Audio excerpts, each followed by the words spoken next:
It's hard when there's a table full of dirt mags in front of you. yeah. Nice. Very nice. Front to back. Leader's garment. Quite happy. It's alright, isn't it? Looks pretty good in that bad boy. Excellent, I think the word you're looking for is. Look at that thing. Looks beautiful. Done. Beautiful. Now, only if you're ready for this. Welcome back to the OTB podcast, the original and still the best New Zealand mountain bike podcast.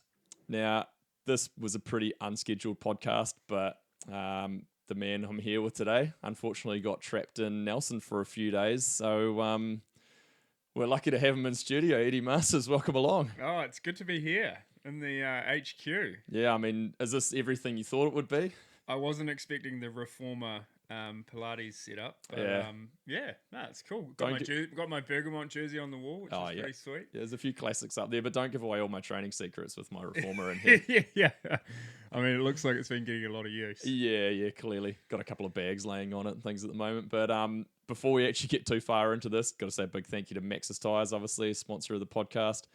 Keeping us alive, we had a very successful Crankworks Summer Series giveaway. So a couple of lucky winners took away a bunch of tyres and some entries to that. So kudos to the team at Maxxis for making that happen. And also Eddie's suspension of choice, Fox Suspension, on board with the podcast as well. Great group of people and bloody good suspension, isn't it? Yes, I've recently been trying something new that they've got in the works and was very impressed. Nice. Yeah.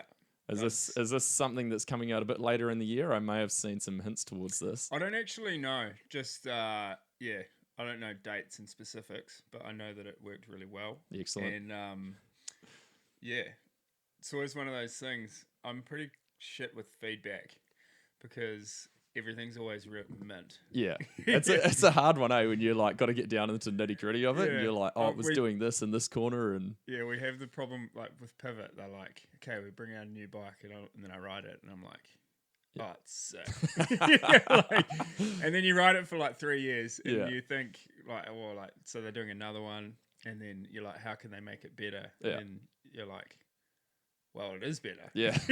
But like, giving constructive feedback is pretty hard when everything's always good. Yeah, that was like the previous gen of the V10. I got asked for some feedback on that, and I'm like, I don't know, it's awesome. I like it's great. And like if you had to put it on a scale and you're like, there's 10 out of 10 and 8 out of 10. Yeah. They're the same thing for me. Yeah, it works real good. Yeah. So, no, I was pretty impressed with the new stuff that Fox have been working on. Nice. As the listeners will be as well in the future. Looking forward to seeing that when it comes out. So, as we mentioned, unfortunately, you're stuck here today with me. Unfortunate circumstance, but I am stoked that we've got you here in studio. What the hell happened? So I was up here on the weekend for the Enduro Nationals at Cable Bay, and like you said, unfortunately, my stay has been a bit more prolonged than initially planned. Just was doing the last practice run before the racing was started, and came around a turn and there was a tree on the inside and I just kind of like corrected to miss clipping my hand on the tree and my front wheel just washed off the bench on quite a skinny piece of track and just came down like nothing out of the ordinary, just kind of like a slide out onto your knee and elbow, but my elbow went into the ground into something that was pretty solid. Don't actually know what it hit, but didn't hang around to take a look. Nah. And so I went to hop back on and felt this big sleeve of skin roll over the elbow ball. Yuck. And looked down and I was like, shit, we've done a mischief here. And half my elbow was hanging off. There's a very gruesome photo kicking around that might go public at some point. But you sent that to me and that was more than what I was expecting to see as well. So yeah, it's just... So I was, as you can imagine, super bummed. I've just been having a really good off-season and feeling I was just feeling back to my usual self on the bike and things were like... so I was super excited to just like fill the whole season racing. Had this weekend and then going into Crankworks and then I was going to do NZ MTB rally. So obviously the plans are a little bit on ice at the moment. Got 6 weeks for my elbow to heal and then obviously trying to get the mobility and movement back. But didn't just gash it, you've broken it too, right? Yeah, I broke the olecranon, which is the ball. Oh, yuck. And the surgeon said that it's not unreasonable for the goalposts to be for round 1, which is like 9th of May. Yeah. So I'm just going to be trying every Western and Eastern medicine under the sun to try and make that happen, really. Yeah. It's funny, like I've had a pretty rough run of injuries it was like the start of my career was you felt like you were invincible. You were on easy street for a long time there. For so long.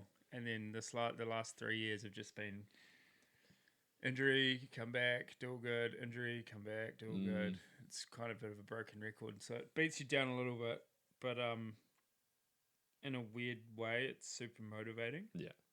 Which kind of like makes you think, like, like when you said, oh, you're getting old. Like, I don't feel old. Nah. Yeah.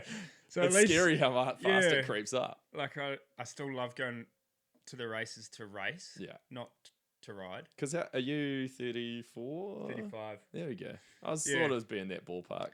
So, when stuff like this happens and you're straight away, you're thinking, okay, when can I be back? Yeah. Like, how can we do this? Then at least it's kind of in the back of your head, you're still in it for the right reasons. It's funny you say like the motivating part, because I know that like I haven't really had anything major for a while, touch wood, but I know that feeling like you almost go back a bit to square one and you're like, right, I've just got to build. Like it's something to kind of almost work towards again to get going. Not that you want it, obviously, but it's like, does kind of, I find a bit of motivation in it. So like, the coin could flip both ways. Like if I was super bummed and being like, why does this sport keep doing this to me? Why? Then like maybe you'd like start thinking in a different frame of mind and being like, maybe it's time to like start looking at what's next. Yeah. But fortunately, I'm still thinking, when can I get back to race? Yeah. Yeah, good. Yeah. And like that kind of won't last forever. Yeah. But yeah, so that in the back of my head, it's like, man, I'll be stoked if I can race the first round. Isn't it funny that like how you said you're 35 when you were probably like, I don't know, what was you were a little bit later to go into racing World Cups. Like you were probably 21ish, 20. I think I raced my first World Cup season at 22 or 3. Okay, so that's like kind of quite late compared to like the way the trend is going, because you went to uni and that.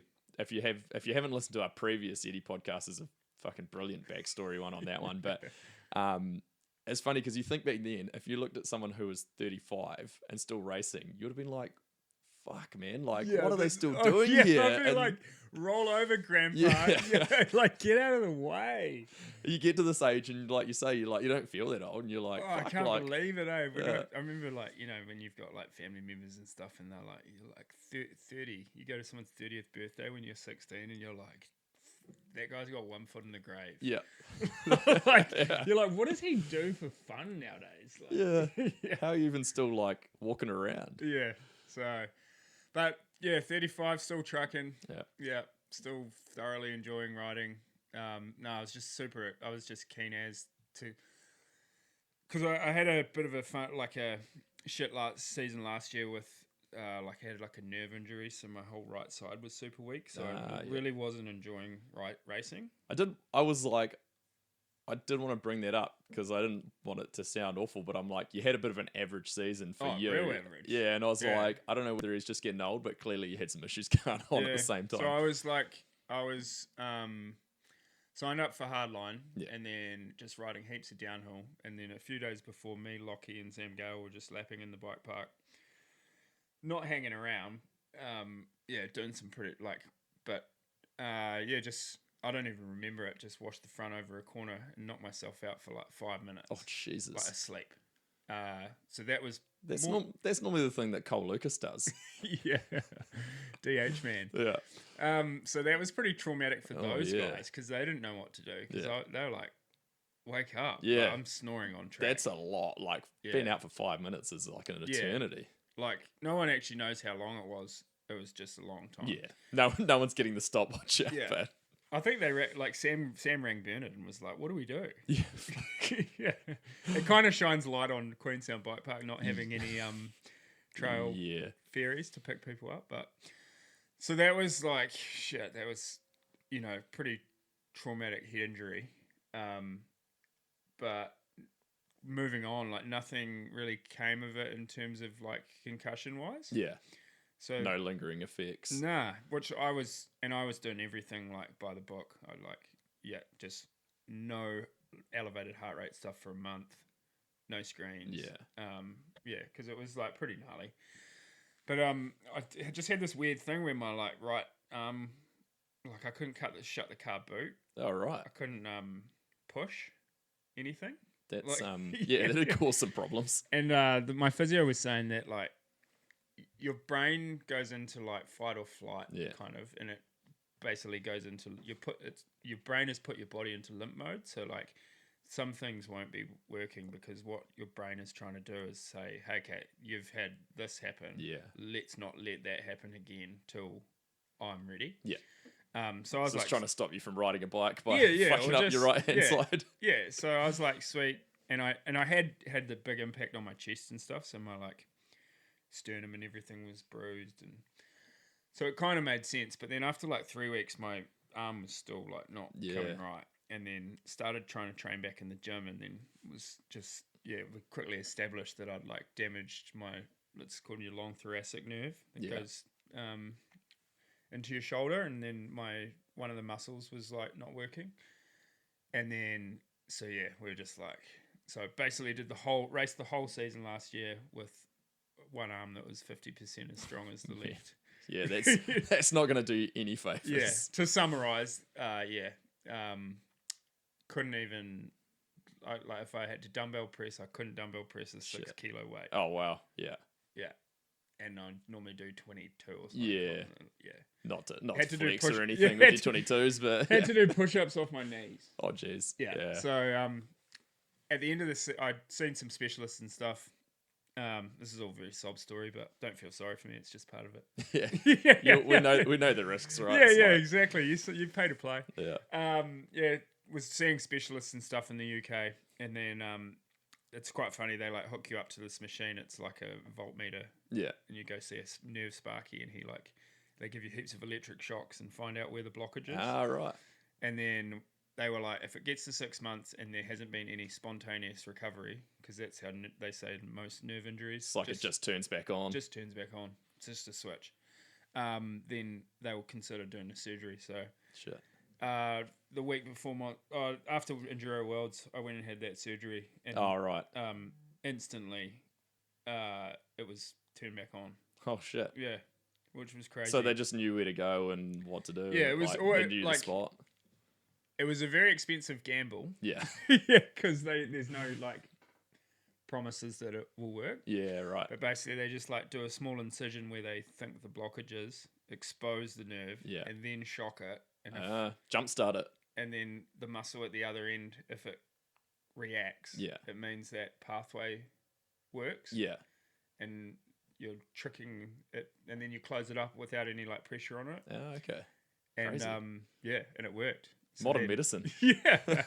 Holy so shit. then so that was like, then I've just been like hitting the gym heaps and riding and just loving it, because like I went from like racing for 6 months, having to like completely manage getting down the hill without crashing because my arm was like compromised in certain positions, to like being able to ride again. So, which, when you're saying like doing a like dumbbell press, like chest press or whatever, it's like that's basically your riding position. Like I tried to race Val de Sol. Yeah. And sounds like a terrible idea with that. that. Yeah, and like we were just, there were points on the track where it was steep and I'd have to be on the front brake, and if I was on the front brake, it would put me in that position. I'd just collapse on the bars. Fuck. And we're just like, this is So like I was happy to like make up the numbers. Yeah. But it was super frustrating. Yeah, for sure.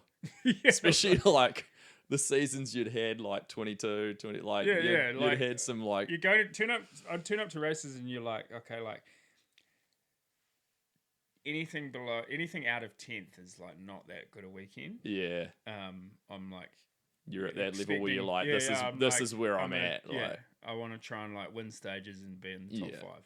And then you're like turning up and getting 30th, and you're like, but I knew it's just hard because like you don't want to make it like, it's all good to talk about it now, but like I'm never one to like go and be like, Oh, Yeah. I'm hurt. Like, What? feel Yeah, sorry like for, you know? what was me? Like, Yeah, like I'm still like living a lot of other people's dreams. Yeah. So, and it's my dream job. Mm. So, like, you're yeah, still gonna show up to work. yeah. You're like, if I can still show up to work, but just not pull off the results I can, like, it's still better than going to a building site at It's better than not 6:30 or going. whatever.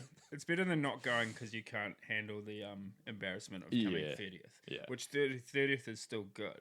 Yeah, But, I mean, like, it's 30th just- is still Yeah, legit. yeah, Like, a lot of people would be like, I know. fuck yeah, like Yeah. 30th. But when you've been in a position where you've won races and winning stages, it's pretty hard pill to swallow. Yeah, yeah. So, yeah. So this is especially even harder pill to swallow because it's like, was feeling like I was heading back in that direction. Yeah. But we'll get there. I was fully expecting when I picked you up to hear like, oh, and then I just like flipped through the air and like, but Yeah. it's just like a washout. You're like, it's the worst. Those like Yeah.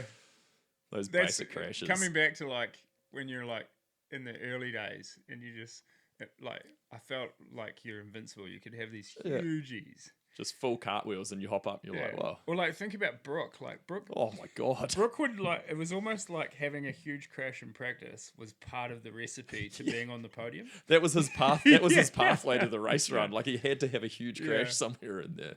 When I was like racing in juniors in New Zealand quite early on, I would crash every race. It's because you were riding a URT mongoose. But I would crash every race, and this is I'm talking like 14, 15. yeah, the real early days. I would be stoked if I'd crash earlier in the run, and then I would like do You good. build it up from Yeah, there. yeah.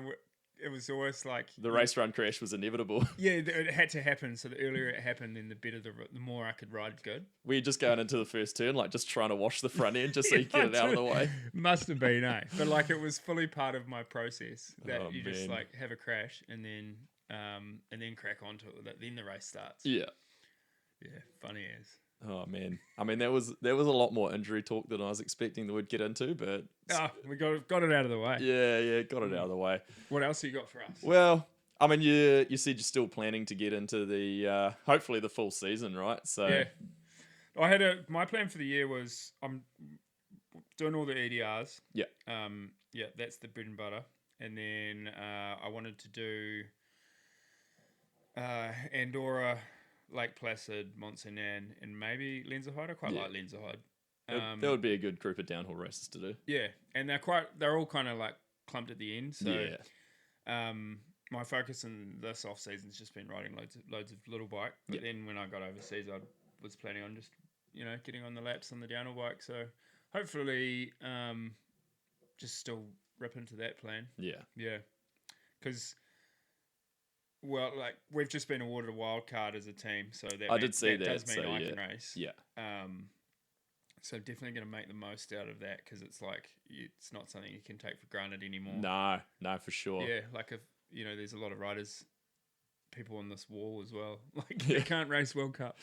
That's actually a perfect segue because I had thoughts on the new downhill format, series, teams, things like that. It's obviously been pretty controversial. Massively controversial. I think just because no one really knew.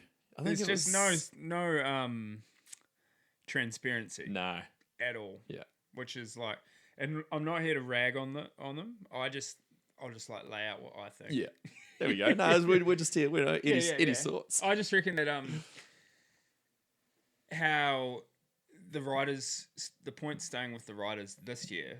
Oh no, last year. Yeah. But not this year. Because it changes at the end of this year. It's Yeah. stupid. It should just be the same for both years. So like if a rider earns points under the team, so Yeah. like let's say in our team, Jake Jewett, he's moved on to Giant. Yeah. But he earned the points under Pivot Factory Racing Yeah. in 2024. Then those points should belong to the team for the team ranking. Yeah. Because that's why, if that was the case, then our team wouldn't have needed a wild card. Yeah, right. But with people moving around, you do need a wild card.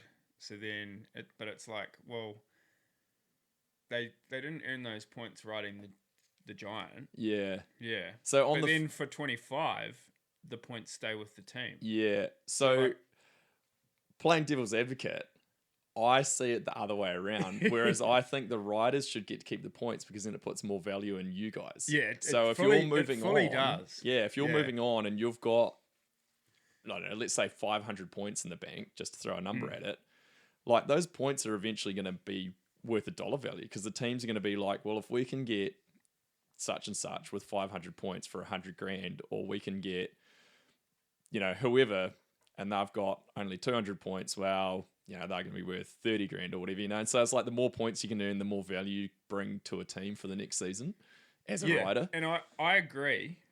I just reckon it needed to be one or the other for, And stay for there. both years. Yeah. Like you can't change it Yeah. because like you said, the points staying with the riders does make it super valuable. I'd like to see that if the points do stay with the riders, then a team would need, if they were like, you have to have a junior and a girl. Yeah. Because then you can't. Some of the teams this year have like loaded their roster with girls. Yeah.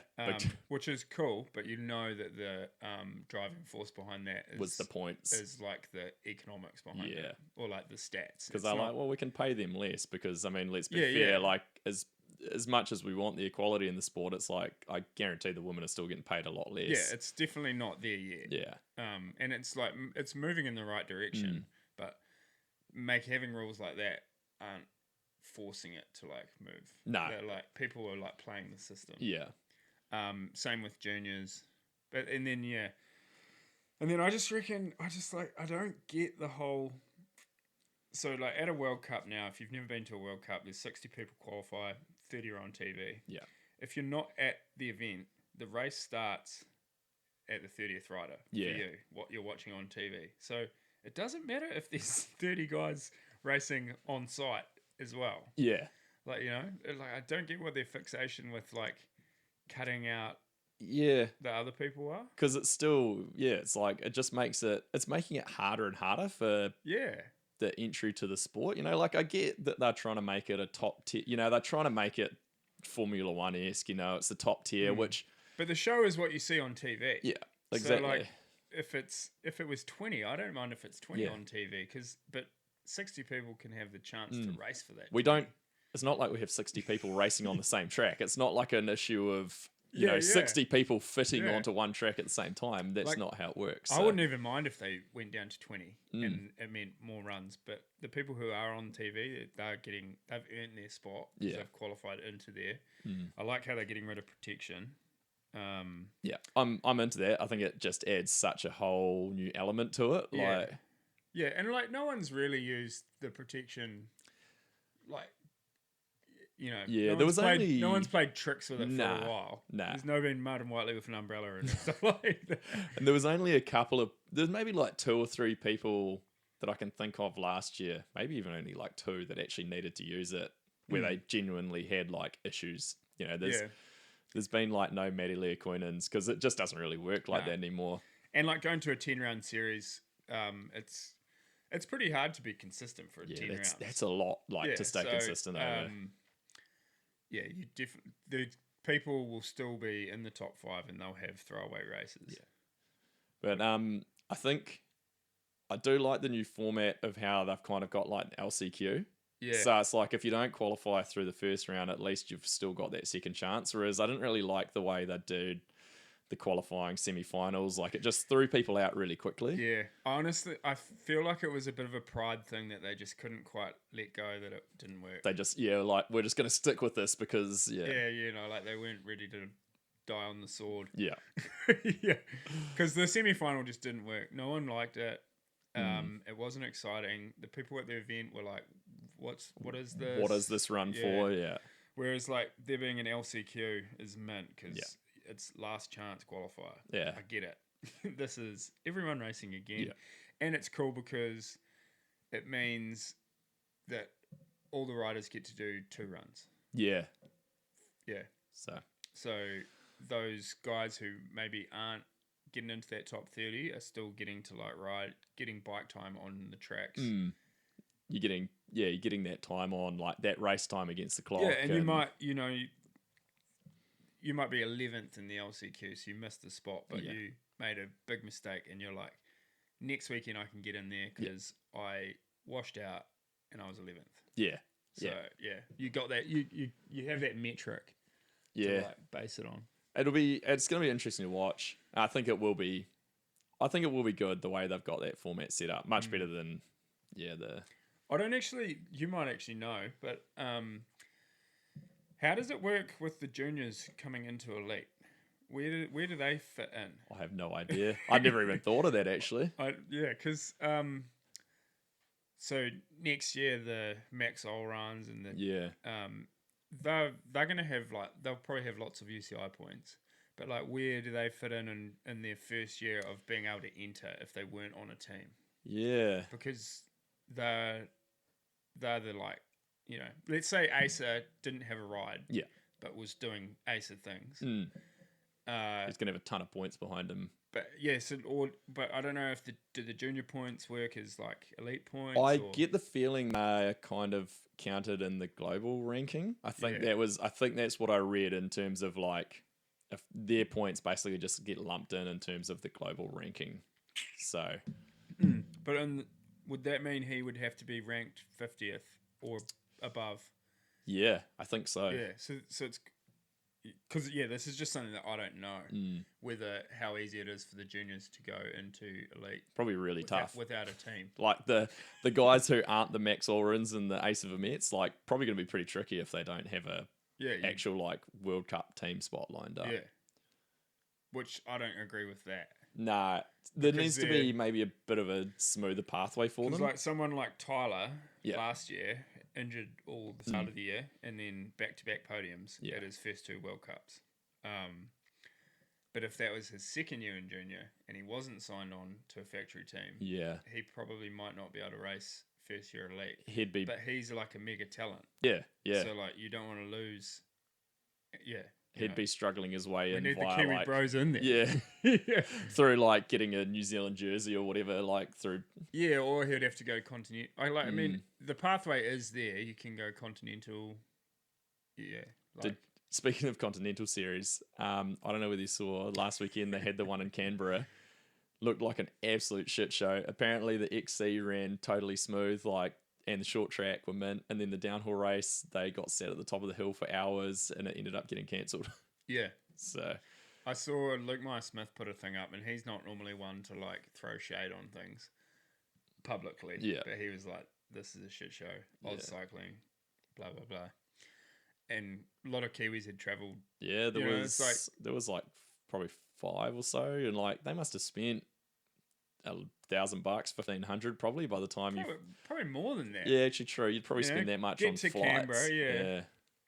Accommodation, rental car, food. You're probably looking at $3,000. And then they took insurance. Yeah, and then they took their qualifying times for finals.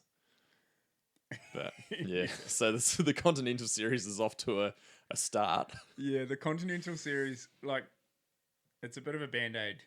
You guys wanted it, here it is. Yeah, threw it together. Make with it what you want, but it was kind of. I do like how if you get top 5, you get one wild card to a race. Yeah, because that kind of benefits the people who might not be trying to do a whole series. Yeah, but I also think that if let's say Bruni and Jackson and Bruni and Jackson were at a continental round and they went 1 and 2, then I reckon 3 to 7 should get the spot. So because they already have status. So I believe if it's say you who's on Pivot Factory Racing and you've got a spot already, I don't believe your result essentially counts towards the point sides. That's from what I understand. Yeah. So I think that's how it works. So it just say the top down. Say the top 10 was all on elite teams with World Cup entry already, they basically don't count. So then it would do 11th to whatever. So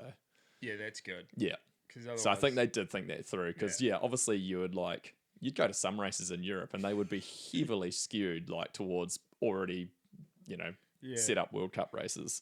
I mean, they've always had problems with the points because Yeah. Bruni doesn't need points, but if he wins the race, he gets all the points. I went into the 2008 World Cup season ranked third in the world because I won Oceanias and I had massive points where like hardly anyone else had raced. Yeah, so. New Zealand's good for it. Like we get our national points and Oceania points early, which will actually jumble up like the rankings going into the first round because it's based on the first week. I think the shutoff is the week before the first round. Yeah. And Oceanias is on like the 22nd of March, and there's not many any other. No, not really. Cat 1 races, so there'll be a heap of Kiwis and Aussies just going. Into Yeah, the top 50. like up in the ranks. Yeah. It's tough though, because like if you're a guy who's like on the fence, borderline, and you're like banking on getting those results to go race, you're like, oh, do I book to go to round 1? Like, am I going to score enough points? It's pretty like, hard. Yeah. And puts a lot of pressure on them. Yeah. Like, you're like, okay, I'm going to Oceania Champs to get the points. Yeah. This is my last chance. Yeah. It used to be quite easy. I think it was like 26th to get 40. It was like super easy when you think back about it. And Yeah. like we complained about it in our day, like of that kind of era. And it was like actually real easy to get 50 points in New Zealand over that time. Yeah, you just raced a few national champs and Oceanias, and that was you. We'd usually have a couple of national rounds that got points and then national champs and generally Oceanias. So you'd have like 3 or 4 chances to score points, and Oceanias was always an easy one. You got like a top 15 or something and you had enough points. You're like, sick, going World Cup racing. I think it was even more. It was like, I think you had to get 26. Oh, there you go. Yeah, that was what I remember 26 being one of the key results. You're like, here's my goal, 26th or better. Yeah, at Coronet Peak. Yeah. Fuck, I couldn't even get close to being in the top 26 now. Jesus Christ. I wish. Oh, they were trying to get it. Like, I mean, there was talk of them trying to do World Cup and stuff there. Yeah. And my dream for Coronet Peak would be to like rip the track. Yeah, make it just like get it all softened up not and build anything. Yeah. Just drive a track with a dozer. Yeah. And then till all the dirt, Let and it mark form. it, and just let it go. That'd be awesome. I reckon it would be the sickest thing. Like, there's not many places you could do that Yeah. because the terrain there is so good for it. And Coronet, you can just ride like almost zero consequence. Like you Yeah. can just, Yeah, hit, yeah, you just if you blow go off the off. track, you just go through some tussocks mostly. There has been some big injuries there, but it's like, it's no trees. Like it's Yeah. much safer.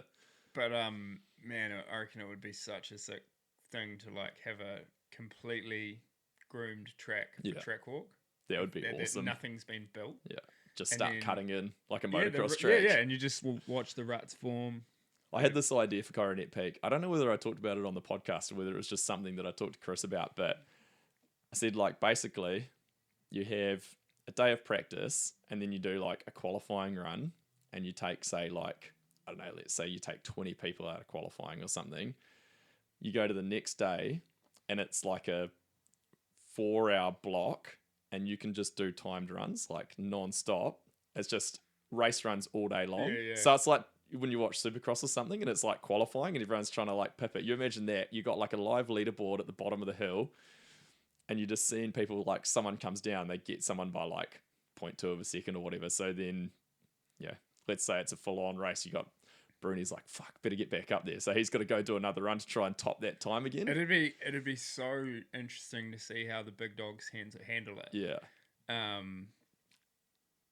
I reckon that would favour someone like Ronan Dunn. Oh, he would just be doing laps all day Yeah, long. yeah. The leaderboard would just be Ronan Dunn. Yeah, it would be like, and Ronan doing his 20th lap of the day. He's got the top 20 fastest times right now. Yeah, done. But I was like, that would be awesome because you imagine like a track like that where you can push and push and push and you're just finding the edge of it. And like maybe you hit one run and you're on a heater and you blow a turn. Even like make it shorter. Do like, for something like that, have it as a 2-minute run. Yeah. And then people can really, Like the Dirt 104 back in the day. Yeah, the 104. It was epic because then it was like just this like challenge to hit. Yeah, I was like, that would be the ideal place for it as well because it's super fast chair, like it's real open, it's real fast, it's relatively low consequence. And you're flexing as well. If you're on a hot lap, everyone's watching you from the chairlift. And they're like, fuck. So, Yeah. yeah, I was like, that would be a cool one to make happen.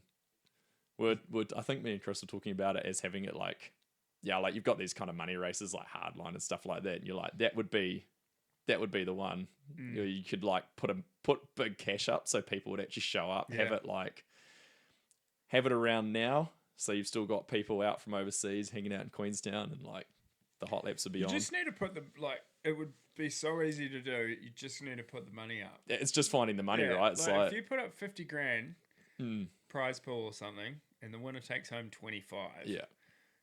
Oh, you imagine people would like kill their own family to go take that prize money home. Like, imagine what they'd be doing on the track. It would be. Oh, we need to start crowdfunding this. It's got to happen. I think it'd be awesome. And then there'd probably be like some 17-year-old kid from Queenstown that would just come and put like a second into everyone. You'd want to do it. I reckon you just start it at the when you go through the deer fence. Yeah, just leave the top section like, out. nibbly stuff out because it's like it's too easy to make like a minor mistake that's going to ruin your run early on, whereas the track kind of opens up after that. It gets pretty kind of like low consequence after the deer fence down there.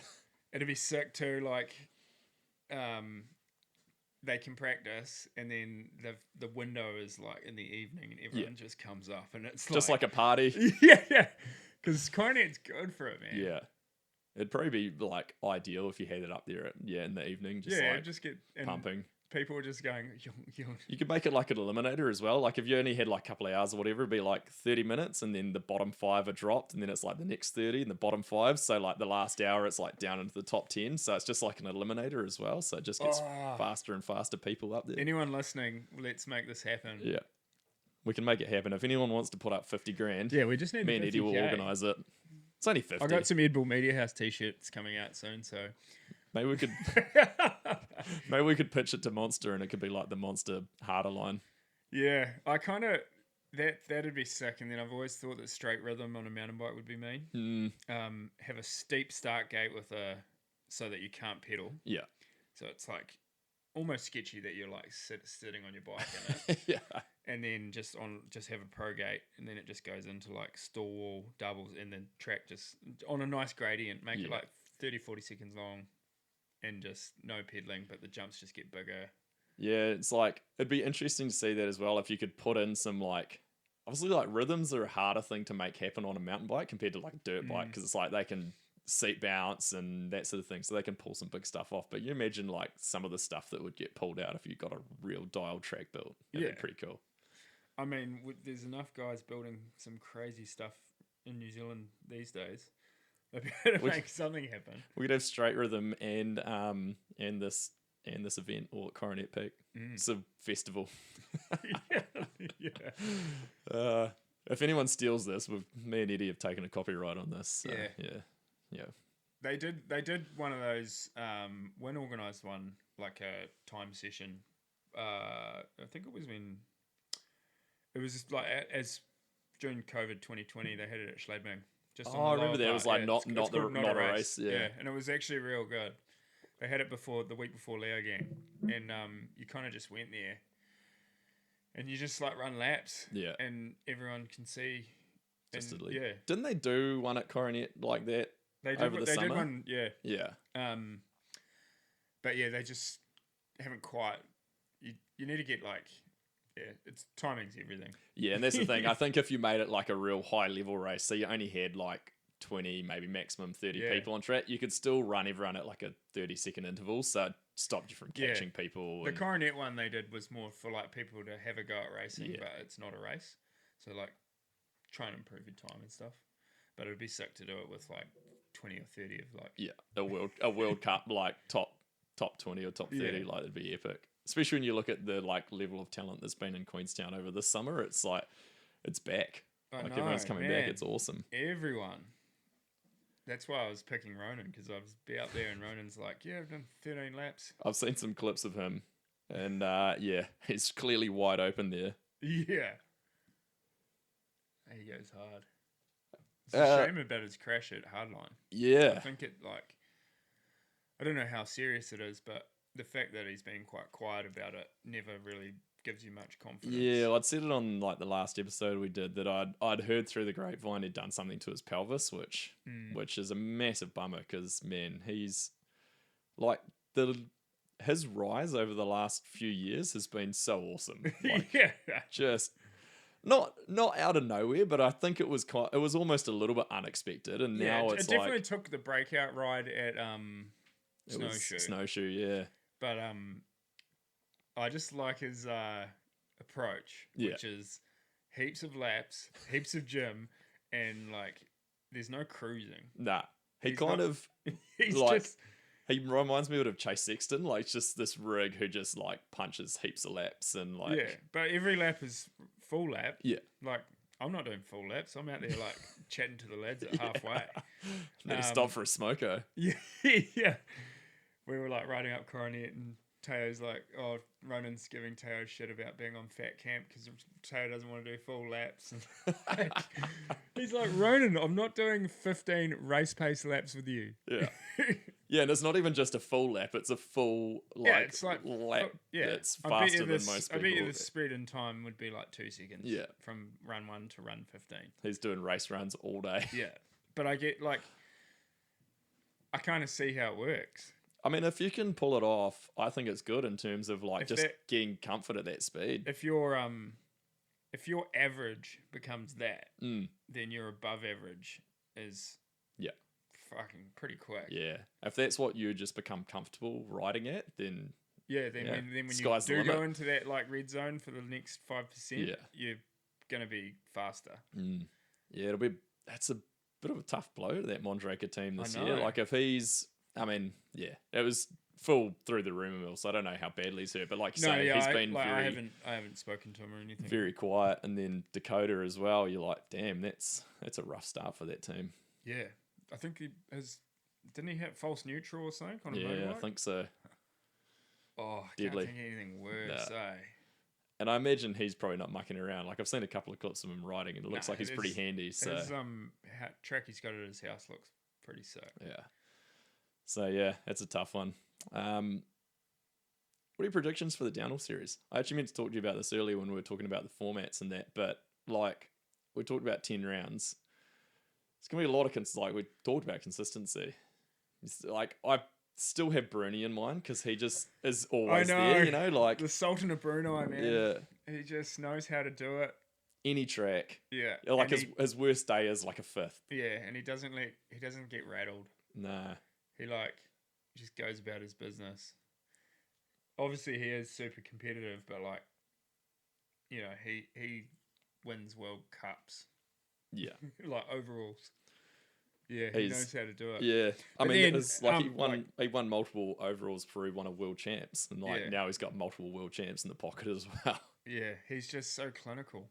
But then like, and what I meant by like not getting rattled is like when Amaury comes out and goes beast mode because Amaury's our Eli Tomac. Yeah, he is. Yeah, Goes like, and puts a he 4.5 is- second He margin is in. my favorite downhill racer. Yeah. like, he is not leaving any time on track. His run at Leger, I was like, there's not been many runs in the last few years where I've sat there like, holy shit. But that run was just a level, that day where you're like, how? How Yeah. is he doing this? And like, yeah, it's just so sick to watch. Yeah. Yeah, Yeah. like you get fully frothed out because you're like, just the way he like starts. Yeah. He doesn't ease into it. Nah, it's just like- out of the gate. Green, Full. extend, green, extend. Like it's not. He doesn't like warm up into the run. Nah, you don't really ever see the like, And he's back, he's getting closer, like he's just, I'm going in hot and I'm he going to kind win of this. like rides like pretty loose too. Yeah. Like it's not perfect. But- He's like I can imagine that when he's going into like that beast mode, he's actually like slightly offline. Yeah. Yeah. Yeah, because he mustn't like he rides practice flat out, but Yeah. like you're not riding practice like that. Nah. So then when you're entering stuff He's just- in beast mode, Just winging it. yeah, he's just running wide and like making it work. It's quite opposite to Brunier, whereas Bruni looks like he's very rarely offline. yeah, Like he just looks like he is Bruni is- riding exactly what he knows he needs to ride. he's like, on a GPS. yeah. Yeah. So like they're pretty polarizing riding styles, but like you got it. Yeah, just it's sick when Amaury goes like that. It's gonna be it'll be interesting. Like obviously, the wonder kid Jackson Goldstone was out all of last season, like we saw a pretty fucking incredible 2023 for him, first year in elite. Won 2 World Cups. Yeah, only person that won more than one World Cup that season. So it's like, and I mean, clearly his run at hardline, like he's not hanging around. No. He won the race that put him out all of last season. Like that could have put a few people going like, nah. Yeah, I heard that Santa Cruz told Laurie and that not to go. They said they don't want them to. Yeah. And then they put their foot down and were like, we're going. And then they said, okay, you can go, but take it easy. But like, hey. Yeah, I don't know if that's in his vocabulary. No. But yeah, it's definitely puts a stamp on it. Like, Yeah. I'm back. He, but fuck, man, like Ace of Amet as well. At the same time, you're like, holy shit, like the kid's still a junior. Like, And he like kind of washed out on that flat piece at the top. So like, you know, if you're counting, he's lost a bit of time there. yeah. He didn't get the intel on this inside. Yeah, that was one of my favorite parts that just got pulled out late in the race. Yeah, and then almost won the race. Yeah. So Asa probably was the fastest guy on track in terms of like track speed. Yeah. But Yeah. he rides so much more mature than like an 18-year-old kid should be. Like he's probably still only 17 actually. Yeah. But he just his riding style and everything, you're like, he's just looks so composed and like a lot of those juniors. I'm quite jealous, to be honest. Yeah. Aren't we all? Like it's but incredible. all those guys are so well rounded in terms of all round bike skill. Like Jackson can probably do a flip whip. Yeah. You know, he could actually go and I'd seen Asa on dirt jumps and it's like, yeah. And same with Max Allrun. Like he did a front flip the other day. Oh fuck. You know, so like Yeah. they're just leaps and bounds ahead of some of the other guys in terms of, I wouldn't say like leaps and bounds, it's not like the right way to put it. But they are. Their tool shed is like got heaps more tools. You And I think when it comes down to it, you can pull those out at random moments. Yeah. And Yeah. having those skills. You think being able to do a flip, like whatever, that's nothing to do with a downhill race, but simply having that bike skill to do that stuff, it's like that all crosses over And everything. being able to get to that level, you know, like, their brain is able to like take on learning new things to a high level in a short space of time. And that might be like doing a line. Like the commitment to doing a flip whip might be the same commitment to doing a sketchy rock gap. For sure. At World Cups, there are all these gaps that people do, and you're like, I'll do that once, but I ain't doing that every run. Like, you know, I don't want to. It's... You think about the level of these guys now, and, you know, like your Maxes and your Aces and that, who are currently like the top juniors. And you think back to like when we were racing juniors, and even like the top juniors. And the Ben Davis. I like how you called one out on the Ben Davis. I did as well. I was like, no one had Dickies, man. You had to go to Coin Save. Yeah, get a Ben Davis, pair of Ben Davis shorts. But I was like, we were just like redneck local kids in comparison now. It's like these kids are just like so legit, so polished. Yeah. Like, it's unreal. I think sometimes it's to their detriment though. You need, like you've got to remember. I don't know. I just see it's getting a bit too serious too quick. It's turning into amateur motocross. Yeah, and like I was saying, if you can't get into the World Cups at 22,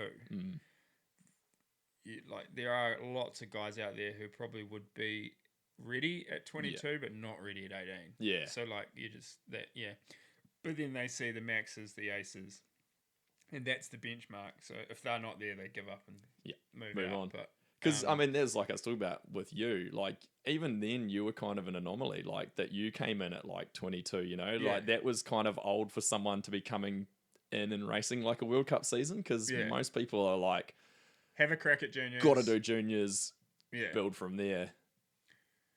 Yeah, so hopefully, I mean, but at the moment it is heading down that super elitist route. and there's no stopping it. No, it's You know, like the there's freight kids, train is there's Kiwi rolling. kids who are signing like 3-year contracts, and you're like, Yeah. wow, man, it's like And putting a they're all on the hunt for the younger kids, right? Yeah. Like everyone's like, who's the next kid who Well, you is, can't is afford 15 right now? you can't afford to buy talent. You have to harbour it. Yeah. Or like foster it. Yeah. Because it just gets too expensive. Like there are if you want a top 10 rider, there's only 10 of them. Yeah. Yeah, exactly. And find one that's not under contract. Yeah. So then you go, okay, let's find someone who's got potential to be a top 10 rider. That's maybe 10 to 25, 15 guys. Well, newsflash, they're all under contract. Yeah, exactly. So now you got to try and find someone who isn't racing World Cups. It's going to go further and further back. There's like under 13 kids will Yeah. be getting signed. Like someone needs to pick up Cohen Kakaldi right now. Because I mean, like if you've got JK as your old man, like you're going to be going places. So, you know. Yeah. Yeah, and then like, and there's a lot of parental stuff getting in, like it's getting quite BMXy. Yeah. Especially in New Zealand, I've noticed. Yeah. I'm Definitely a lot of that happening. There's a lot of chit chat amongst the parents about like, and you're like, you guys don't get it. Yeah. Like this is not, just don't. They're all looking for their kid to be the next Acer pretty much. It's like, come on. just go out, race some bikes, have some fun. Yeah. And if it goes well, have these conversations. But Yeah. like don't plan to have these conversations in 2 years' time. Yeah. Just wait till the 2 years is up. Just, you know, it's funny even now. It's like some of the New Zealand kids and they're going and racing like IXS Cups or whatever at like 15 years old. And you're like, they're doing 2 seasons in Europe before they can even race under 19. And you're like, holy shit. Like I did one, not even season, a few races as an under 19. I think I did like 3 races and that was including world champs. And it's like, that was pretty much the norm of that time. It was just go to one race and then world champs. It's like me, Blinky, Cam Cole. That was all. Well, actually, no, they were a year behind me, but we're all pretty close in age because I was December, so I just missed the cutoff. But yeah, like that was our first season. We did like Pilar World Cup and went straight to world champs. That was pretty much it. Yeah. Yeah. So it was a different time. But like it's I think it's just and mountain biking's actually been quite slow to catch on. Like because I'm a bit of a like surf nerd. I follow heaps of skiing and stuff. Just lots of other sports that like all the top up and comers are like 15. Yeah. And they're the top pros. Yeah, I mean, you are. You're right in that aspect because it only really feels like the last maybe couple of years, other than say like, you know, Jackson Goldstone had a kind of long term thing with Trek going on, but it's like, a lot of them aren't really coming in until. Nah. Well, it's only just really started happening at least. Well, and them just being super competitive straight off the bat. It's not like they have to come in and do their apprenticeship. They're like already qualified. Jackson's been on the path since he was like 4 years old and was on Dirt TV. And there's going to be like 20 of those kids that aren't getting noticed. And the only thing is they just need a team to let them have the opportunity to race. And they'll become that kid. Yeah, there's going to be heaps of them. I think that's probably a bit of why. I mean, I think like a lot of why this has happened lately as well is probably like the rise in social media and just the profile that people get. Like all of a sudden, names are popping up. They pop up into your feed, and then it's like the next year, or like later that year, you're like, oh, they're signed with Commonsale or whatever, and you're like, oh, holy shit, right?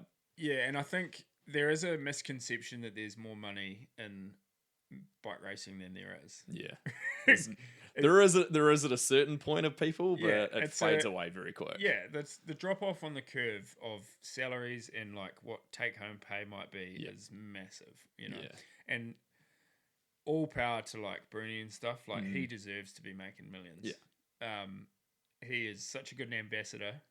He delivers year on year on year on year. So like he's got a GT3 Porsche and he bought it because he races mountain bikes. And like, he should. How sick is that? Yeah, that's epic.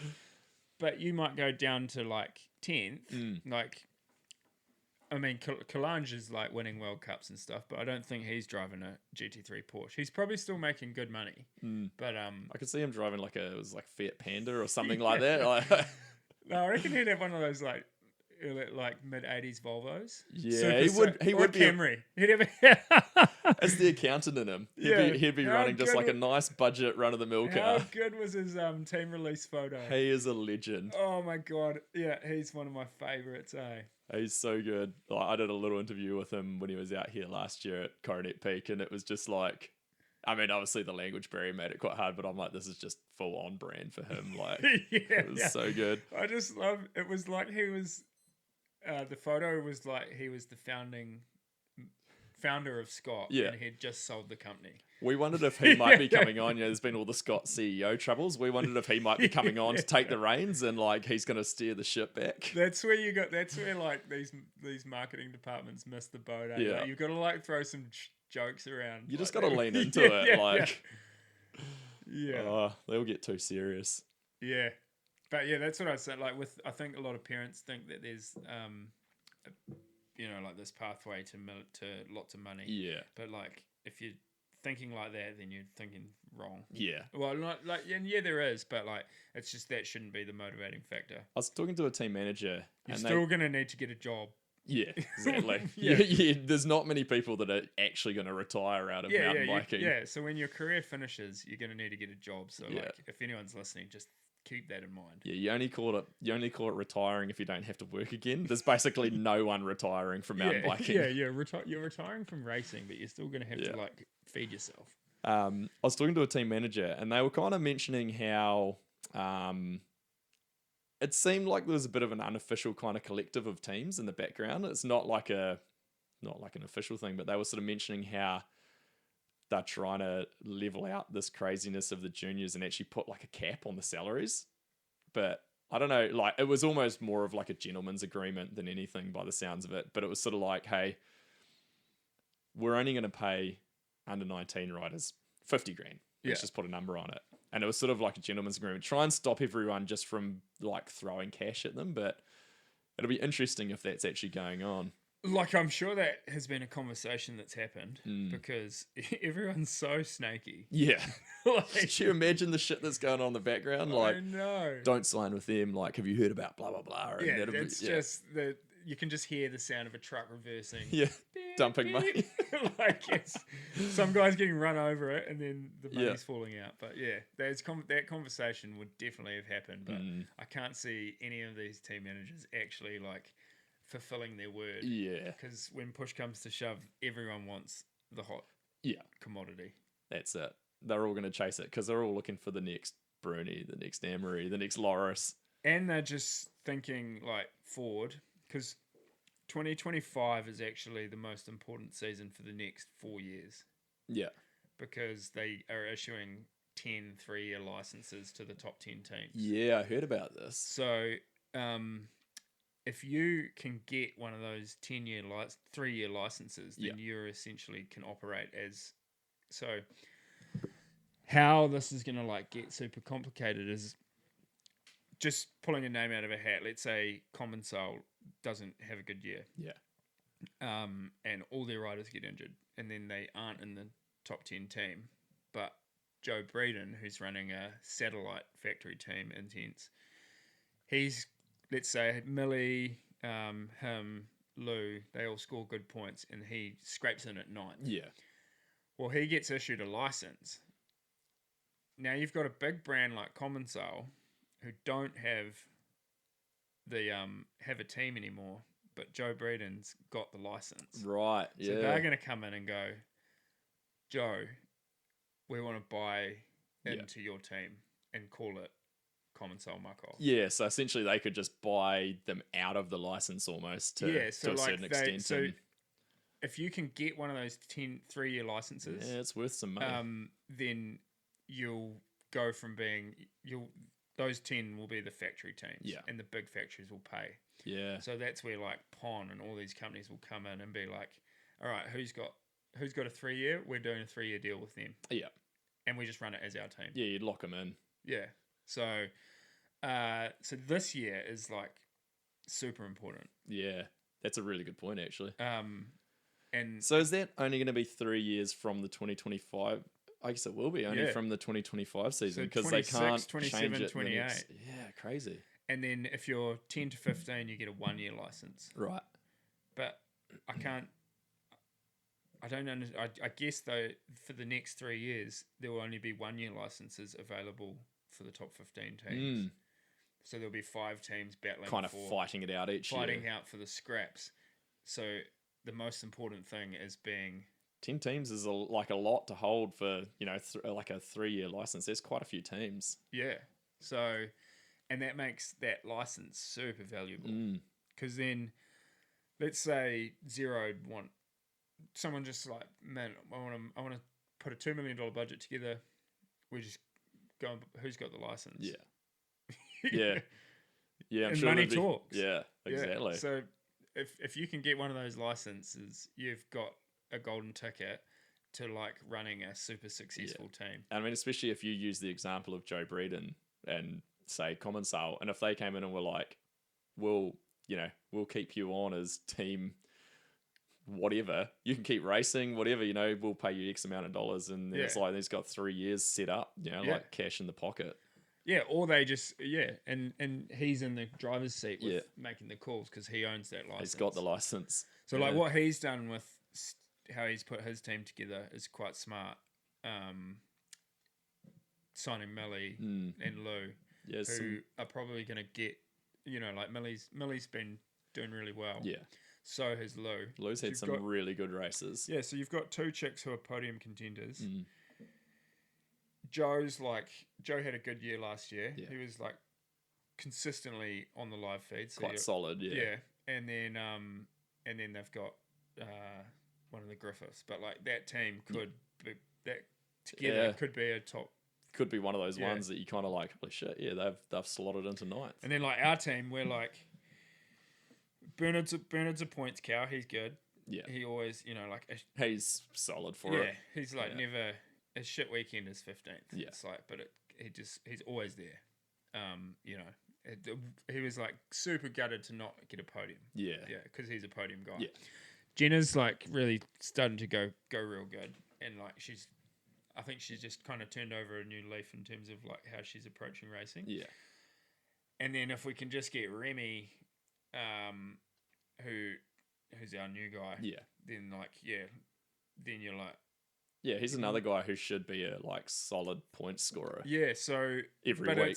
So there's a lot of the teams will be in a position like ours where there's a couple of outliers that like could really come into play. Yeah. Is that going to be all? Do you know if that's all gravity points, or is that just going to be downhill points that gets awarded? I don't know. This is where it gets real tricky to know. Because like if they can take our enduro points, then it's mint. Because like Morgan's just like. Yeah, she's like podium every week. Yeah. Like. We call her the points cow. We just like milk her.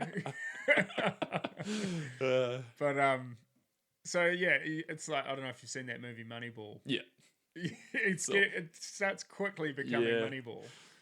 So it's like hiring all on points, and it's going to be super interesting, real interesting over the next few years. I think, it's like definitely. I mean, there's obviously been a lot of issues and a lot of controversies, like you say, the transparency of it and that. But I don't know, there's a lot of stuff going on that's going to make it very intriguing to watch. I think I'm like happy to play devil's advocate because like there are things that are, I 100% agree. There are too many riders.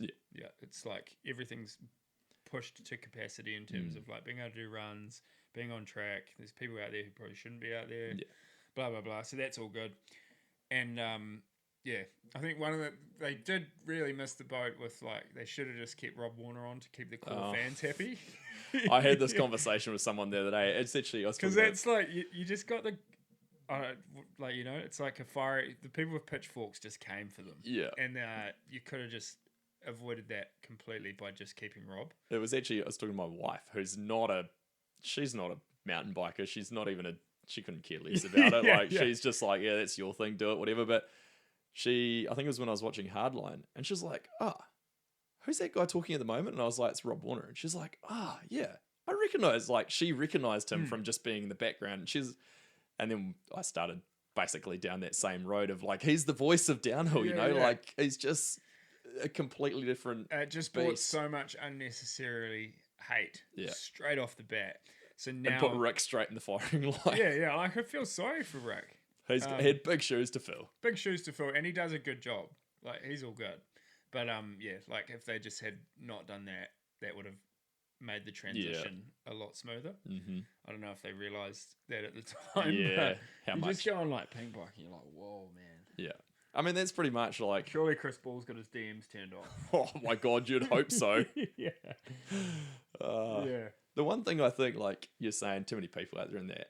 One thing I've always thought, and you know, it would add a whole nother layer of complexity to it. But I'm like, the whole issue with it now, they've got the Continental Series, but it's the pathway. There's no real pathway. And I'm like, you look at Formula One, for example, if we take it where they're trying to like make it this elite level like Formula One, you know, they've got Formula 2, Formula 3 and whatever, and it's all racing on the same track. So I'm like, there almost needs to be a DH2 World Cup the weekend before where you're scoring points and say the top 5 from DH2 races again the next weekend or you know, it's on a Wednesday or whatever. And if you get top 5, you've got a wild card for that race. So people are still racing on the same track. Yeah, It's you're more gonna in- have something It's to like more compare income it for to, them. Yeah, like you kind of need a bit of a clearer pathway, I think, still. Yeah, I agree. Because and you need a team manager needs to be able to see Kieran Bennett do a 306 against Loic Bruni's 305. Yeah. And know that they did that on the same track in the same conditions and be like, okay, he's good. Yeah. Yeah, you can actually have a true comparison rather than just being like, oh, this guy won his local continental race, but fuck, is he any good? What Like, was you the go on Roots competition and, like? You go on Roots and Rain and you like Yeah. look at, because you can actually just go on Roots and Rain. And Yeah. you're like, well, okay, this kid won heaps of races in Canada. He's probably pretty fast. Yeah. But you're not like seeing it on the same. And Yeah. then racing World Cups is some people can do it and some people can't. Yeah. Oh, I mean, I mean, I had a couple of decent results racing World Cups, but it's like every year in New Zealand, like I'd be right in the mix with Blinky and Cam and Win and you guys. Go race a World Cup. Blinky's putting 10 seconds into me. It's and I'm like, the crazy, eh? fuck? Like, and you feel like you're doing the same, but clearly there's something going on where he's either elevating or I'm not or whatever, you know, like Yeah. it was. What do you think it is? Because like I've thought about that and like because I never really I struggled the first year, but it was just like I approached it wrong. But then once it started clicking, it was sweet. But then you're like you've got guys that are super talented and like just as you feel like you're on the level playing field, but then as soon as that someone says the WC word World Cup, it's like Yeah, it changes rapidly. I mean, Yeah. like, we've got a history of it in New Zealand of dudes who would, like, be legit at national rounds. You know, they're podium, like, every national, and then they go overseas and they're not qualifying. And it's, I don't know whether it's the pressure or it's, like, maybe just don't have the support structure, you know, because it's hard when you're in Europe if you don't have that support. Like, you've lived it, like, living in a van at the bottom of the hill. Some of those days, your shit's chaotic and you're so unorganized and you're like running late to practice because you've been building a wheel the night before or whatever. And that you grabbed out of a rubbish bin. Yeah, you've grabbed it from behind the common sale pits because it's all you could find. But it's, I don't know, like, I always... It's just felt hard. like You I can never rode- like put your name. You can't pinpoint something. It's always like been super interesting how it does go like that. And I think like so much of it has got to be a mental thing, right? Because it's like you're at home in New Zealand, you're in your comfort zone. But I mean, also your guys like your Blinkies or whatever aren't riding at the same level that they're going to be when you get to a World Cup. So it's like, it's always hard to find the balance of kind of where everyone slots in. But yeah, I mean, like you look at, it's probably similar to what's going on now with like these juniors who are just on fire, like Tyler Waite, Ollie Clark. Like obviously they're incredibly fast and talented.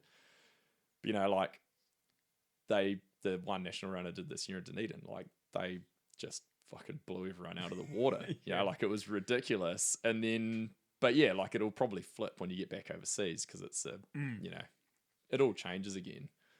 Yeah. No, it is real interesting, eh? but something not you never really been able to figure out. No, and I think like as I got older, I got more solid. Like just in my head, But like I think you just you mature yeah, and and you're like none of the bullshit matters. yeah. Like, Yeah. and I think now for me, like I go to a race now, and if I get third or if I get 10th, it doesn't matter. It doesn't change anything. I don't really care. Like I No. just go to race and have fun. So I Yeah. think that's like where things have changed a lot as well. It's whereas probably when I was 19, 20, whatever, racing World Cups, and I was like, fuck, if I don't do well here, you know, like no one's going to notice me and I'm not going to get on a team, Yeah, which yeah. pretty much happened anyway. But it's, you got like, I don't know, it just felt really stressful all the time. Like, because you were like, I'm at the pinnacle, I'm at a World Cup. Yeah, like, you're so I've got to result perform. focused before the race is even Yeah. done. It's Yeah. like Before you've even got set foot on the track. yeah. That's why like I don't like to know any of the times before race finals. Yeah. Because sometimes you'll and I'm like talking in downhill. So you might quali like let's say you quali 24th on a 3:12. Yeah. But then as you're going up the hill, so like I always shut my eyes and have my headphones on so I can't hear anything. Yeah. And So I'm you like, hear it over the loudspeaker. yeah, I don't want to like look at the finished carousel or anything. Because you might hear that Phil Atwell's just come down on a 3:03, but you did a 3:12, and you're like, how in earth am I going to go 9 seconds faster? But then you haven't actually realized that the track's drier. Yeah. It's padded in, so it's hard. Like the rolling speed, you've gained 5 seconds in free time Just on rolling. Yeah, where you're not even trying. Yeah, so now you've only got to get 4 seconds, but the ruts and stuff, the track is just riding faster. So like that 3:03 is equivalent to your 3:12. Yeah. But when you're like going over in the lift to go up to the hill, you're like shitting your pants because you're like, you feel like you have to ride 9 seconds faster, which is not feasible. But actually, you just have to ride exactly how you rode, and you'll do that exact time. Yeah. Yeah. So And that's why I don't like to know any of the times. yeah, I've always been the same. Because sometimes it can freak you out. Well, I think like what I realized after a bit, like when I was younger, I was really focused on racing everyone else. Like I was too focused on like, especially in my era of like, what's Blinky doing? Because Blinky was the wonder kid. So Yeah, it was yeah. like, he was the wonder kid of that time. And Cam Cole was super solid as well. So we were always battling and I was always too focused on like, what's Blinky doing? Like I was racing them, whereas it took me a long time to realize like, You're racing the clock. you got to race the clock. Like you're Yeah. racing the track. Don't worry if they did don't worry if they did a 3:03 because there's so many variables that you don't realize have come about. So it took me a long time to realize that of like, I've just got to stop focusing on, I've you're got not to racing the beat people. them. Like you just got to go as fast as you can on the track. Like, Yeah. And also I always had the problem of crashing and then I'd go like 120% after that, and then it would just go worse. It's like not like you as a junior; it seemed to work for you, but I'd always, always just make it worse I and needed worse. to crash to go 100%. Yeah. Oh man, it's such a mental game. It is. It's all mental. Like, yeah. If you've got that side of things dialed, then the other stuff will come easier because you can learn all that. But it's quite hard to learn the mental. Thoughts on the women's racing this year, downhill racing? Like, I've always been a big fan of Miriam Nicole, and I was real stoked when she came back, won a couple of rounds this year. Like, same with Amory, like they kind of came different. I mean, very similar paths into this year, but I'm like, it's going to be real interesting. I think like the women's field this year as well. You've got like Tani on a new bike. You've got Miriam, who's always solid. Oh yeah, and like you've also got probably 4 juniors coming in to slot. If you're just looking at times, probably slot into the top 7. Yeah. So if you're sitting 4th to 7th, you're going to be sweating. Yeah, you're like, now you've ooh. got now you've got someone breathing down your neck in each one of those spots. I'm gutted that Eris has got hurt. So that means you could go from 4th to 10th essentially. Yeah. Yeah, he could go backwards real in quick. the pecking order. Yeah. Yeah. I was super gutted for Eris. Yeah, she's such a legend too.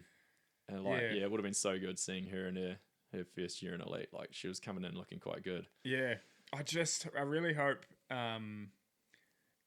she recovers well and, that crash like that or like it doesn't like dent her. Yeah, long term. Because she's had a few big crashes, but she always gets back up and goes just as hard. One thing I think. So I just hope that she can maintain that like frame of mind. Yeah. Of like full send Eric. One thing. Because that's what Laurie calls it. Oh, that's so good. Full send Eric. One thing I think is good with her is that she just genuinely froths on riding bikes. Oh, yeah. So it's like, I think she'll be just itching to get back, which is good. But man, the whips she's been doing on the like whip off unreal. jumps and sick. Like insane. Yeah. I think everyone's going to be chasing Valley again. Like I think that's just pretty much a given. She's the modern Rachel Atherton.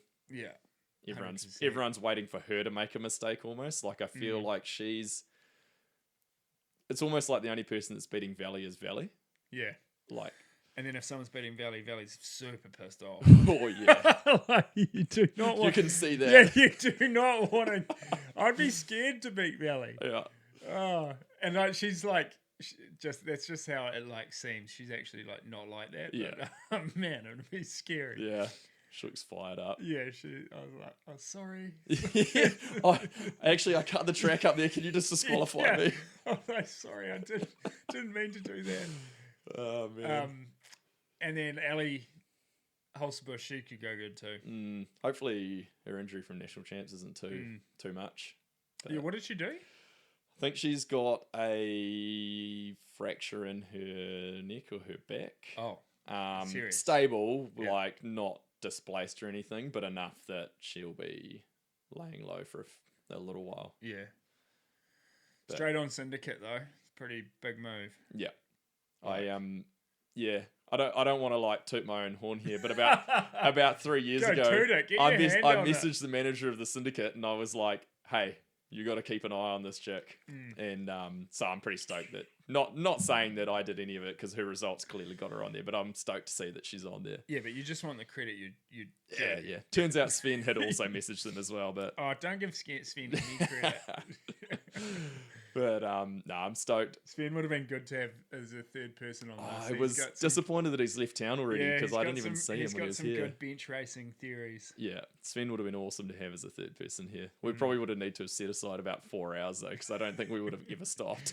And you just end up arguing, Yeah, talking over each other. The listeners would have loved it. All right, another question I had. Fire away.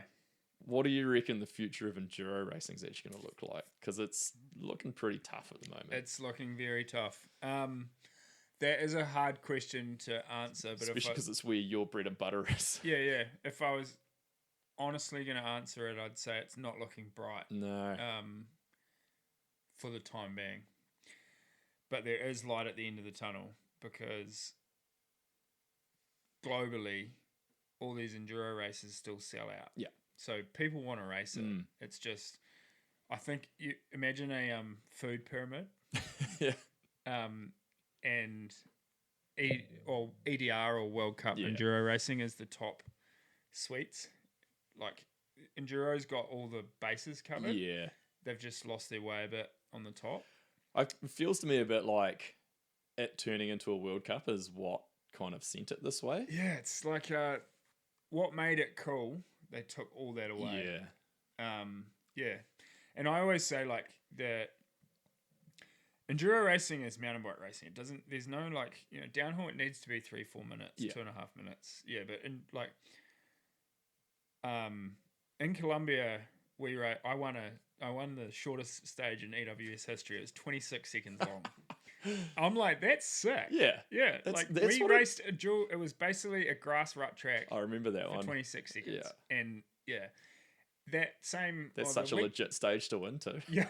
I was like, stoked. It's my real claim to fame. Yeah. And then like the week before in Chile, we had a 22-minute stage. Yeah. So like that just shows like there's no cookie cutter. It doesn't need to be 5 stages one day. It can be whatever you want. And that's what I think that's what it turning into EDR ruined, because it was like you'd go to Colombia and you might have like I don't know, an hour and a half of race stages. And Yeah. then you go to Italy and it's only like 35 minutes of race stages and it's completely different. Like that was what was cool about it No, I because know. you raced the local terrain. And I think the cool thing, so EWS created riding destinations. Yeah. Madeira, Finale, Yeah. Derby. Big time. So like the model was working so well that like these places wanted the races to come there because it put the spotlight on them, and then the tourism flows on after that. We were supposed to have one in Nelson and that was 100% like behind it. It was, hey, Nelson is a riding destination. Like Yeah. we're legit. Come here. Yeah, and then so now that they're not doing that, it's like, yeah, they need to put the, I don't know, get the train. Fred Glow needs to come take it over Yeah, again. just get and- the train back on the tracks. Yeah. Because but I just can't see. It's so hard to, it's like one step forward, 3 steps back, but Yeah. it takes almost 5 steps to go back to the front. Yeah. So yeah, we're just in that like kind of weird. And then if it was me, if I was tasked with creating an EWS or like EDR, Yeah. I'd be like, okay, like where are the best races in the world? Let's just approach them and be like, can we add 100 more riders to your event that's already happening? And we call that class the World Cup. Yeah. And so you're going to the best races. It's like surfing used to have the Dream Tour and they just went to the best waves. Yeah. And it was like you didn't go to shit waves, you just went to the best ones. Yeah. So like find these events that are already happening and then build that into a series. Yeah. Which is what they did to start it. Yeah. Yeah. That was kind of how it all kicked off. And then it just went to this crazy kind of And I've got commercial- as a bonus, I would have one round as the Mega Avalanche. I was actually, that was just about 30 seconds ago. That was in my brain when you're talking about these races. It's like you imagine the Mega Avalanche, and it's like you just start in the waves of like your current ranking. Like if you're 1 to 20, you're in the first row, and it's fucking all hell breaks No, loose. I just reckon you race it as the Mega, but if you come fifth, but you're the first EWS You racer, get the you points. get the points for first. And it would be epic. That would be Because wild. it doesn't need to be. Yeah, I think the beauty of it was that it's kind of every location had its own niche to a certain extent Like, of I how didn't- long the trails were. And I remember when they were, bidding to have the one here, and like they built a couple of new trails, like Aorere, because they needed this long trail at that point. They needed to show that we could put this elevation, and like everything else is super steep, whereas that's not as steep. So it was like this decent elevation but long, and it was like they were trying to kind of build stuff to suit this model already, and you're like, that's not how it should be. No, like I raced the Mammoth here once. It was like that was epic. Yeah. So good. We had one shit stage up Sunshine Ridge. or Oh whatever. yeah. Well, like, it was like 2, but like Yeah. yeah, we raced 629, like Peking Ridge, Mai Tai Face, the Nelson Down or like Kakao. Kaka, yeah. Yeah, it was like that's an epic race. Yeah. That is a world level race. And that's what it should be, is just like, here's all our sick tracks. We're going to race down them. Like, we don't need to build stuff to suit. We don't need to change things to suit elevation. Like, Now they're doing some weird shit where they're like saying, they always say like, oh, the industry wants. And you're like, well, the industry. I don't think So the now- industry wants anything to do with enduro at the moment by the looks of it. It's Nah. like there's the amount of teams that have gone away is more than the amount of teams that have But come they're in. saying that like enduro has gone too close to downhill, so now they want to go the other way where the bikes are smaller. So that they're saying like an enduro bike, I did see this. yeah, would be like a 36. I'm like, what are you? Yeah. What are you up I to? saw that where they're like trying to say that 140 mil. XC is a 100 mil bike, enduro is like a 130 to 140 mil bike, and downhill is like 200 You're mil. like- and I was like, you can't classify it. You're like, that. shut up, stop talking. Yeah. You're digging his hole. So yeah, I don't know. We raced at fucking Canberra where people raced early day trail bikes for a World Cup and World Champs. Like Yeah, that was Peter Maritzburg, Gravesy got. I think he was on Yeah. the podium on a Yeti trail bike. he was on the SB6 on a. Yeah. That was the days of still like a 26-inch trail bike. Yeah. But yeah, so and then going back to the enduro thing, it's like a lot of these teams are pulling out because you're just not seeing the return on. Yeah, but then there's still like I think there's still a lot of value in riding enduro. Yeah. You've just got to make it visible. Yeah. And that's kind of like, so if, like how Jack vlogs it and stuff like that, like the more stuff that people can do like that, the more eyeballs you get on it. Because at the races, like last year, the racing was sick. We raced some insanely good tracks. No one got to see it. Nah. Like no one was like, everyone's so salty because it's like, oh, like it's not like the good old days. So no one's keen to like go and say the narrative of it was good. Yeah. I feel like I don't remember much from last season in terms of enduro other than Charlie winning a race. Yeah. And I'm like... And that was mean. Like Yeah. they had heaps of people at Poland. Like it was like, so the actual series last year was sick. Yeah. But no one got to see it. Yeah. Yeah. I did like Charlie after winning and then him and Wax, Charlie was sweeping the Poland downhill track. That's right, yeah. On his trail bike Yeah. and getting so loose. That's Champagne Charlie, though, just getting out of control on his trail bike. Oh my God, he was getting... And like, because Charlie's pretty new to mountain biking. Yeah. Well, not he's super experienced in terms of racing, but sometimes I don't think he knows how loose he's getting. Yeah. And he was just rallying the stumpy down the downhill track. Just full send. Yeah, it was so good. Yeah, I'm looking forward to seeing seeing what he can put together this year. And I really hope so. He's done damaged his ankle at the moment. I wondered why he wasn't racing. Yeah, but not like season ender or anything. Yeah. He's just taking it easy, so he doesn't want to risk it until he needs to risk it. Yeah, fair. So he's just Still got a couple of months to... Yeah. Just some kind of ligament stuff. But all good. And I hope so. I kind of want to it's like put the eggs in Charlie's basket. Yeah. Like be the super domestic. Be like, Chaz, you need any electrolytes? Like, you know? Just riding around, towing him up the hills. Yeah. Like, Yeah. It's a shame, I know, because he would have loved to have like gone to bit. He said last year he learned that he could beat Richie. Yeah. And now we don't have Richie racing full time, so... So, I don't know. It'll be cool. We'll be out there. Doing it. Keeping it real. Yeah.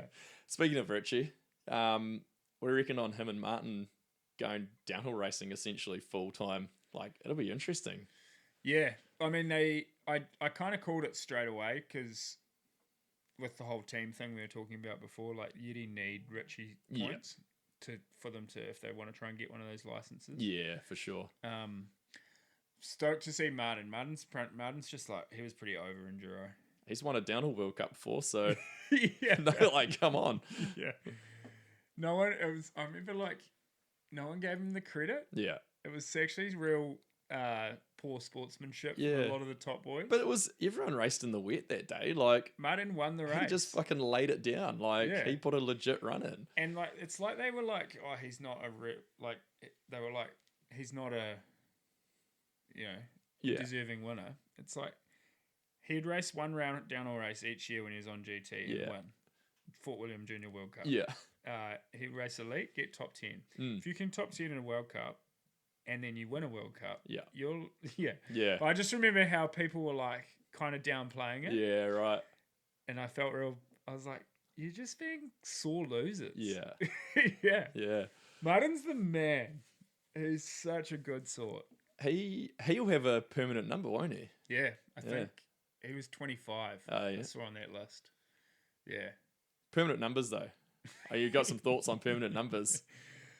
Oh, I was just annoyed that because I won an EWS Enduro and I don't get a permanent number because it wasn't a World Cup. Yeah. But I was going to take 305 for Pitbull, Mr. Worldwide. That would have been so good. Seeing the 305 out there all season. Yeah. But it seems ridiculous that, like, I know you kind of mentioned how if you've got a permanent number, you should have a legacy entry. Yeah, I so agree. Yeah, having a permanent number, a career number, should give you a lifetime as long as you're an active racer. Yeah. So like, then it enables the Josh Brycelands and.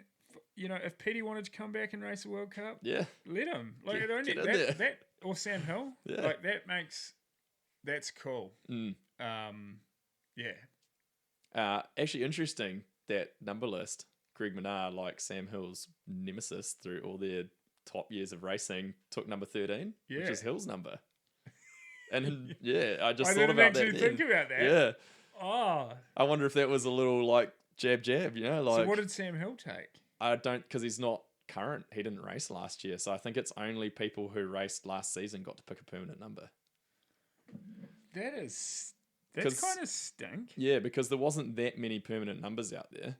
There was maybe only like 30 people. Mr. Blinky still getting a permanent number though, because Yeah. he was current. Was Brooke on that list? He must have been, but I actually didn't notice where. What's he? Brooke His McDonald's 6. Yeah, but he wouldn't have been able to get a 6, I wouldn't imagine. Yeah. What number would you take? Well, I've stuck by 36 for quite a long time now for no real reason, so I probably just have to take 36. Yeah, I'll just do 305. Yeah, I don't know. I've never really had like a number other than just I ended up with Kieran Bennett 36 on Instagram, so that 36 just became my number. So True. yeah, Oh, so Sam Hill doesn't get a number. nah. See, so that's where it's wrong. Is like Sam should be able to come back and race. I guess that'd be the challenge, though. You imagine how many people would be lining up for a permanent number if you put it all the way back through. Yeah, how many Rob Warner's won a World Cup? Yeah, there'd be a fair few. Yeah, I guess there would be actually Alex Fayel. He was on there though because he raced last year. Yeah. He took 88. Oh, he did race last year. That's right. Yeah. I thought he was only just coming back this year. Yeah. He's one of the ones I saw something about him winning a World Cup, and I was like, "What?" And then I was like, "Oh yeah, Yeah. Lords." But he came back. He'd been racing e-bikes for Gas. Yeah. And then Couscous was hooking him up again. But he was like 7th in time training at Mont Saint Anne. He's still straight off legit. the bat. Yeah. He's like He was always fast as he hell. doesn't hang around. He just had that unfortunate World Cup win that like he won under Yeah. like not even problems of his own, but he was just the guy that won. So Yeah. he took the heat for winning in the dry. Yeah. Yeah, it'll be. I don't know. It'll be a fun season, I think. Shit, yeah. We've got some good New Zealand talent coming through again, which is cool. I know. I feel like it stacked, took so long. Yeah, there was definitely like Lockyer is most definitely leading the charge. Yeah. I couldn't believe how close he got to winning some races last year. Yeah, man. And like legit, you know, from the heartbreak at Poland where he looked like he could have won it, you know, like Yeah. but then to back it up the next weekend in Leogang with a second, like at least you were like, holy shit, that's legit. He didn't just do good on this one track that he's good at. Like he was Poland's going to be a it's just our Anaheim one. Yeah. Wherever First the round, race it is, won't matter. everyone's out to make a statement. Yeah. Yeah, and then like Tyler, because Lockie was only 0.3 faster than Tyler at Summer Series. Yeah. but that was 8 tight. seconds above everyone Those else. two were on one, man. Yeah. Like so far ahead. And that's against like Bernard and stuff. Yeah. who are like legit guys. It'd be cool to see if Ollie can get the wheels turning. He's got some serious speed on him. He's got heaps of speed. I reckon he's got a good style for World Cup racing. He's quite solid. Doesn't like get thrown around Nah. much. He's just like I think it's maybe just getting his head wrapped around it. And yeah. So that would be cool, and because he's on zeroed. Yeah. With MS. Yeah. Yeah. So like, and then Tuk Tuk's going ham. Yeah. He's had like good national champ results. I That's think the he's been- Hodo if people haven't caught up on that one. yeah. I think he's been training real hard. Yeah. Putting in the mahi. Yeah, good. Yeah, and then now he's getting some treats. He's got the treats. Yeah, that was sick to see him win national champs. So. Yeah, it sounded like it was just fair play. Yeah. Well, he qualified first as well, Yeah. so he was obviously just Looked like a ripping. sick track. I was keen to go. I was lined up to be away for like a month, so I was like, oh, it's just one more week. And then I saw the track, and I was like, man, Last race down there before he gets logged as well. true. Man, It was only 2.5 minutes, eh? yeah, it's pretty quick. Yeah. That's the end of an era. Like I raced that in 2002, 23 years ago. Yeah. Similar track, same but different. But under those trees I when would they have were still been. I pretty would have small. been there watching the race. Yeah, it was a good one. Oh man. No, yeah, and then like with the chicks as well. Yeah, Kiwi girls. Jenna's been riding going good. hard. Ellie will be like she'll Yeah. bounce back. Sasha's been riding pretty good. There's a handful of them, and like I feel like there's more of them coming through as well. Like you don't just have like 3 or 4 of them that are real good. Like you can kind of see there's this trailing tail of like junior girls who are like a little bit younger, and they're all coming through, and you're like, there's a fucking awesome group of like fast girls coming through. And like the under 17 kit, or like under 15, under 17 boys are like pretty rapid. Yeah. Oh yeah. Camden, Lewis Laird, stuff like that. Definitely some serious talent. Yeah. No, it's good. It's good to see, because I feel like there was a lull for a long time. Yeah, it's like ages, all our top guys were like over 30, and you're like, what the fuck's going on? Like, where are all these like young guys coming through? Yeah. But now, like, with Lockie and I'm just pumped to see what Lockie can do. I think, and I think Trek was quite like because they've kind of like rebuilt the team. Yeah. And having Ollie Davis, Matt Walker, like Matt Walker's a good dude.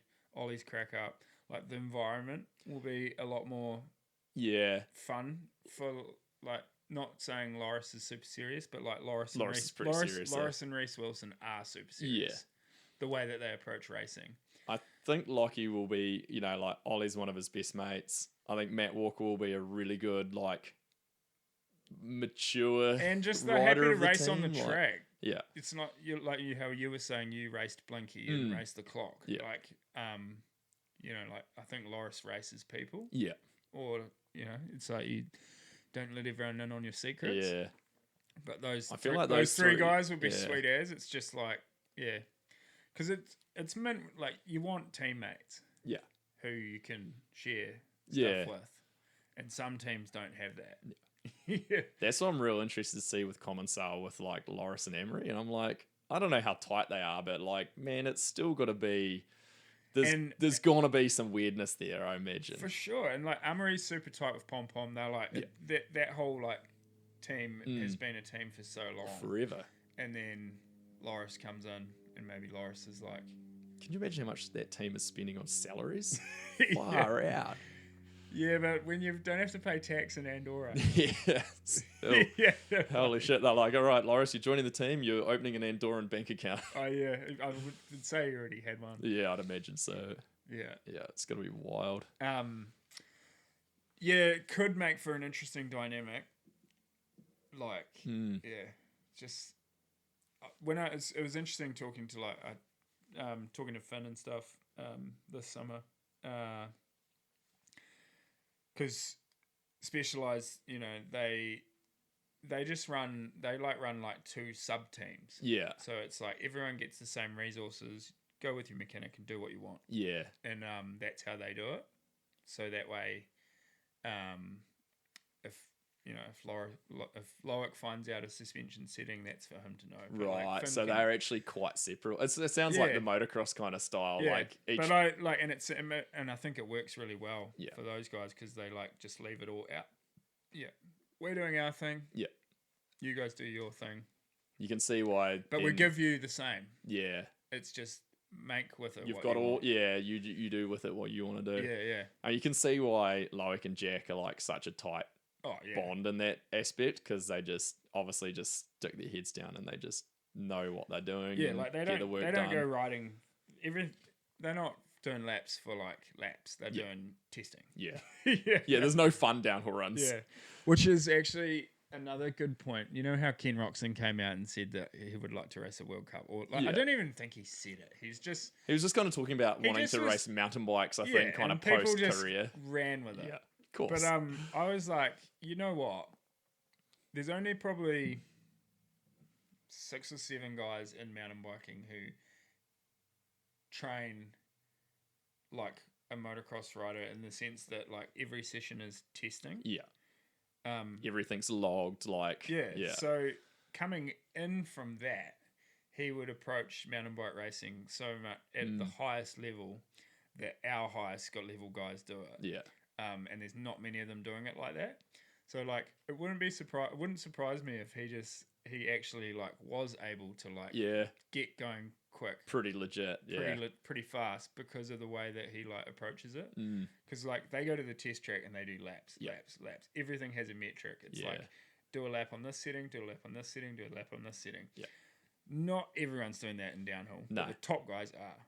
And they're the top guys. Yeah. Yeah. So the proof is kind of in the pudding. yeah. Like Who would have thought? Yeah, like if I could turn back the clock and like do things differently, I would do way more testing. Yeah. And have everything logged and just know what just have benchmarks and stuff. Yeah. But I've always just done it off feel.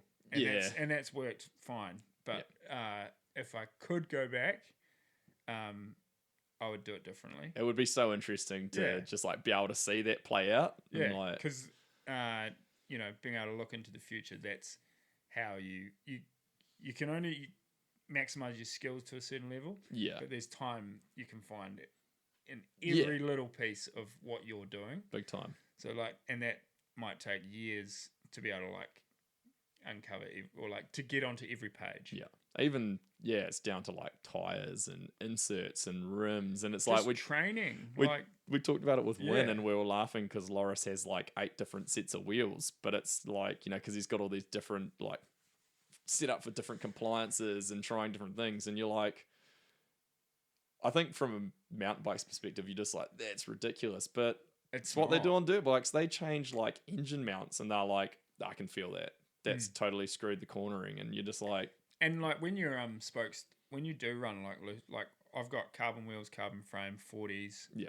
My chassis is stiff. super stiff.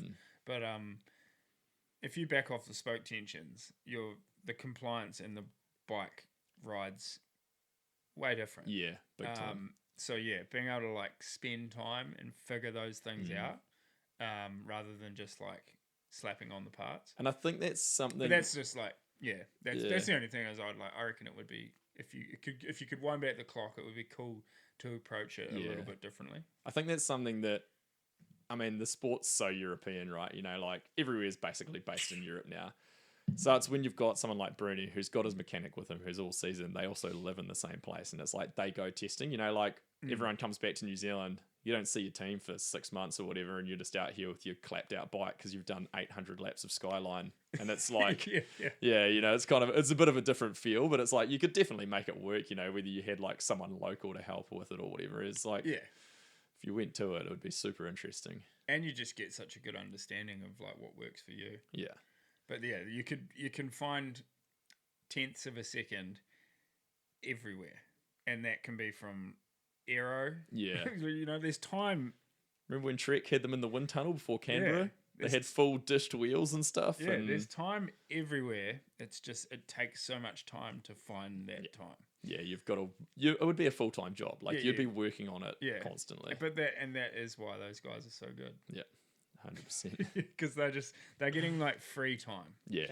They are the fastest as well, but like there are certain aspects of like how their setup works that they're getting that for free. Yeah, but they've earned it. Yeah, they've worked towards it. Yeah. Well, Eddie, pretty nerdy there. I'm all out of ideas, out of topics. How long have we been going for? This is an hour 42 at the moment, so I think this is actually the longest podcast I've ever done. It's probably could go for another hour if we just wanted to go down a rabbit hole. But that was good. That was fantastic, and hopefully the listeners enjoyed it. I sure did. It's been awesome to catch up and talk World Cups and go off on some tangents and shit. Yeah. No, that was mean. Thanks for having me. No, it's fantastic. Great to have you. It always baffles me when you go for like you're like sitting down talking to someone for an hour, or like hour 40. Simple. Again, thank you to Maxxis Tyres and Fox Suspension for bringing you this podcast. Absolute legends for making it happen. Best of luck with recovery, and hopefully we'll see you on the line for round 1. Yeah, hopefully. Me too. But yeah, thanks for having me. Cheers for listening. Thanks, everyone. Yo, beauty. What's up? I come from the land of down under. I can't hear you.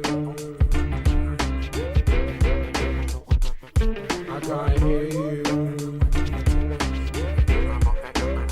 What was that? I can't hear you.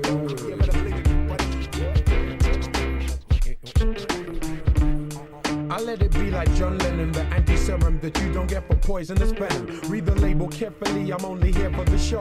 I love hip-hop too much to let you feed my ego. In the key of F-U-C-K, Y-O-U. I mean, why do I owe you if you're not helping me through? I mean, why do I owe you if you're obstructing my view? Success is not my castle, just a house that's brand new. You see, I irrigate the culture, give it shape like a sculpture. Still complicated, rock like I'm supposed to. B-L-I-T-Z like my DJ. Rock to the rhythm like you rock to what he plays.